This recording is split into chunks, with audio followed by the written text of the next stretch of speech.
Thank you. Again, thank you all for your service and for testifying today.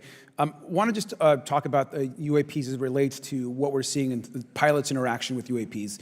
Particularly, Mr. Graves, one of the, I think, concerns that for members of this committee is this idea that pilots, there's no system to actually report UAPs and the stigma around pilots. And so can you just briefly, you mentioned that you're working with 30 pilots right now that have had encounters with UAPs, but you've also, I believe, discussed and know of many more pilots. This is just those that you're currently working with. Is that correct? Can you expand on that?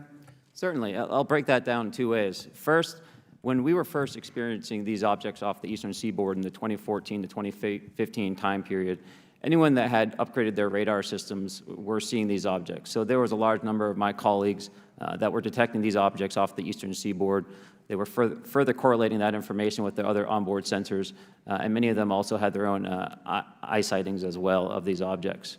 Now, that was our personal first-hand experience at the time. Since then, as I've engaged this topic, others have reached out to me to share their experiences, both on the military side as well as the commercial aviation side. On the military aviation side, veterans that have recently got out have shared their stories and have expressed how the objects we were seeing in 2014, 2015 continued all the way to 2019, 2020, and beyond. And so it became a generational issue for naval aviators on the eastern seaboard. This was something we were briefing to new students. This is something that was included in the notice to airmen to ensure that there was no accidents. And now with commercial aviators, they are reaching out because they're having somewhat similar experiences as our military brothers and sisters, but they do not have any reporting system that they can send us to.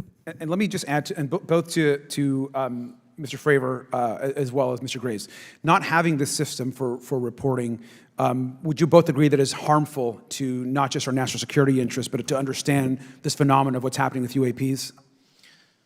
I think it's actually a travesty that we don't have a system to correlate this and actually investigate.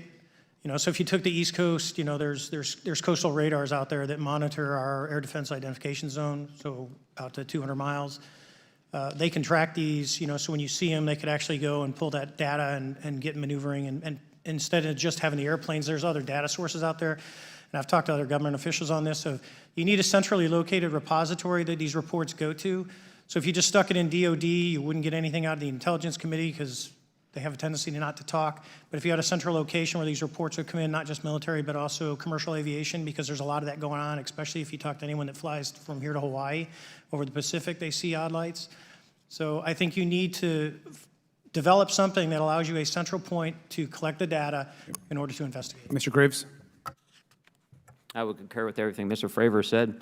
I'll continue to say that the commercial pilots that have reached out to me through Americans for Safe Aerospace are doing so because they don't feel there's another way for them to report this safety issue. And I think one of the clear outcomes of this hearing already is that there has to be a safe and transparent reporting process for pilots, both on the commercial side and the military side, to be able to report UAPs in a way that's also transparent, but also understands the scope of our national security interests and what may be classified or not. But I think there has to be some sort of system, and so that's something that I hope can be an outcome that this committee can work on. Is there anything else for the two of you briefly beyond this reporting system that you think that we can do as a government to encourage and facilitate more civilian reporting? I think we're doing it right now. Okay, great. I think this hearing is going to show the American people that their government takes this topic seriously. And how about civilians that may not be pilots? What kind of process could be in place for civilians who are not pilots, who may have UAP encounters? Do either of you have any suggestions that could facilitate that? My recommendations would be to make that a sensor-centric operation in order to make it as objective as possible. Okay. Sir, Mr. Fravor? No, I agree with Mr. Graves on that. Okay.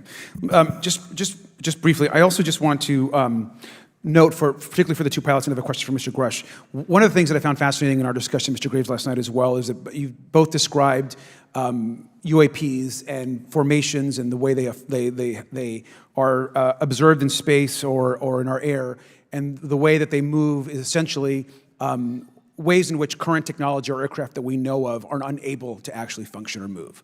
And so will you just, for the public record, again, once again, just briefly just either describe or note that aircraft that are being witnessed, particularly by the 30 folks that you're working with, are essentially outside the scope of anything that we know of today and the technology we have today. Mr. Graves, Mr. Fravor?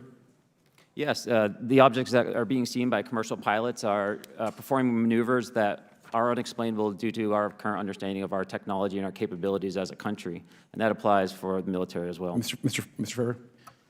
Yeah, I concur with that. We have nothing that can stop in midair and go the other direction, nor do we have anything that can, like in our situation, come down from space, hang out for 3 hours, and go back up. Thank you. My last question, and sometimes I know that you have also said some of these answers in the past, but we're trying to get them on the public record as well, which is really important. Mr. Grusch, finally, do you believe that our government is in possession of UAPs? Absolutely, based on interviewing over 40 witnesses over 4 years. And where? I know the exact locations, and those locations were provided to the Inspector General and some of which to the intelligence committees. I actually had the people with the firsthand knowledge provide a protected disclosure to the Inspector General. Thank you. And Mr. Chairman, I would just say that I think that these questions are important questions, and I look forward to being involved in the process to get those answered. I know there'll be a lot of questions from other committee members, so I yield back.